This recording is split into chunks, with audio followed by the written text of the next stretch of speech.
Okay guys, so this is from the other side, and this is the life that happens when you get put in quarantine with 5 kids. So basically, we want to make the most of what's in our pantry, what we can get readily available, and what's not going to go bad. So a lot of the stuff I'm going to talk about are things you can get in your pantry that aren't fresh produce or things you have to keep in the fridge. So I had some salmon that I really wanted to use up. Not all of my kids are salmon fans, so I'm trying to accommodate that too, so that they don't want to, run away. I did have canned chicken, that premium chicken. It's actually really good. If you season it pretty heavily, put breadcrumbs. I actually ran out of breadcrumbs because I made meatloaf. So all I did was take Ritz that were starting to kind of get, stale, that have been opened, and I crushed those up, put a bunch of seasoning in it, voila. Mix that in, put some olive oil, make little patties. The nice thing about these is you can also freeze them, but they'll get eaten up with this many people in the house.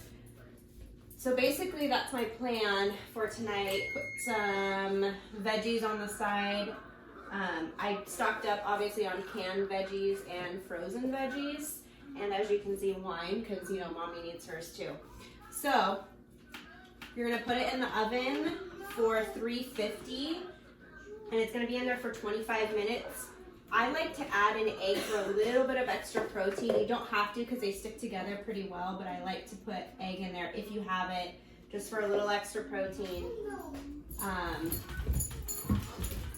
Oh, there's my crazy dog. See, this is the life of quarantine right now. Okay guys, so I'm gonna stick it in the oven. It's gonna be in there for 25 minutes, and I'll show you the after product. Hey guys, okay, one more thing that I made sure I did before the kids got out of school on Monday, which was their last day to get all their stuff from teachers. I made sure I had something to keep consistency for the next days moving forward, and definitely is a daily schedule. I know we're supposed to be homeschooling them, but obviously there has to be some cooperation between working at home parents and homeschooling, so we kind of divided things up. I've got some chore things that I wanted them to focus on other than their regular chores, just because they're home a lot longer. And I broke up the day between 9 a.m. and 8 p.m.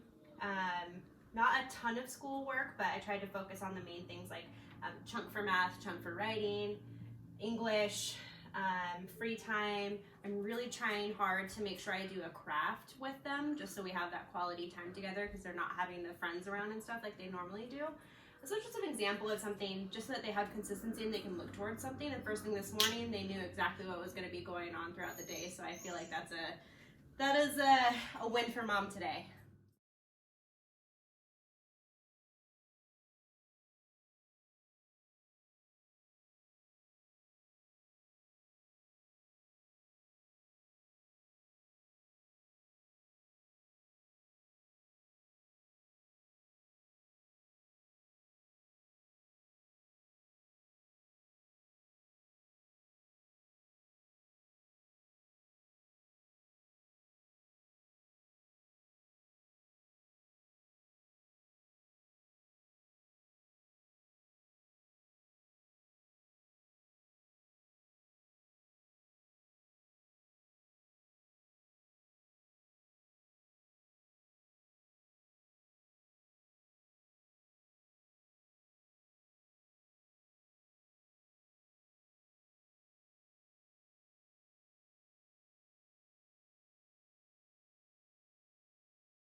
So these puppies are good to go.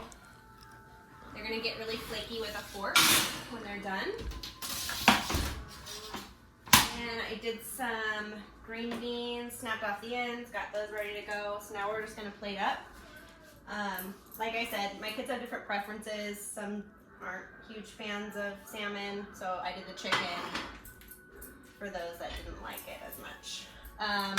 For the green beans, super easy. Salt, pepper, a little bit of garlic powder, and some extra virgin olive oil. You're good to go. As soon as you pop it into the oven, they only have to be in there for the same amount of time as the patties. If you want to soften them a tiny bit, you can pop them in the microwave for like a minute just to soften them, make it quicker, but if you plan it right, you can pop them all in at the same time and you'll be good to go. Okay, so for craft time, I designated an hour where we did something together as a group. So I got all the kids together, tried to think of something easy that they'd all be able to put input in. And today especially, there's been a lot of whining and complaining because we are quarantined.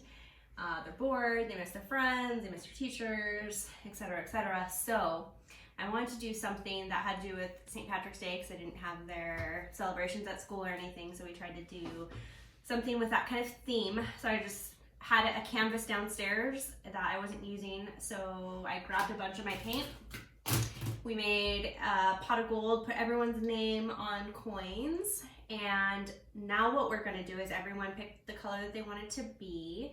And they're gonna write what they're thankful for on their color. So their stream of color on the rainbow is gonna be everything that they're thankful for and that they're lucky to have at this time.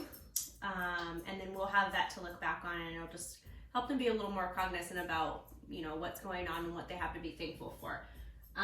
So what I used was canvas, permanent markers, acrylic paint, basic paint brushes, and either construction paper or, you know, I had a canvas laying around luckily. So one other thing I wanted to point out that we're utilizing is because there's a toilet paper shortage and paper towel shortage, we are utilizing cloth napkins for everything. They're washable. We've got assortments of colors. You can get them from all sorts of places: Walmart, Target, the dollar store, Amazon, and like I said, you just rewash them, so they're good to go. High heat, and that way you won't have to worry as much about paper products.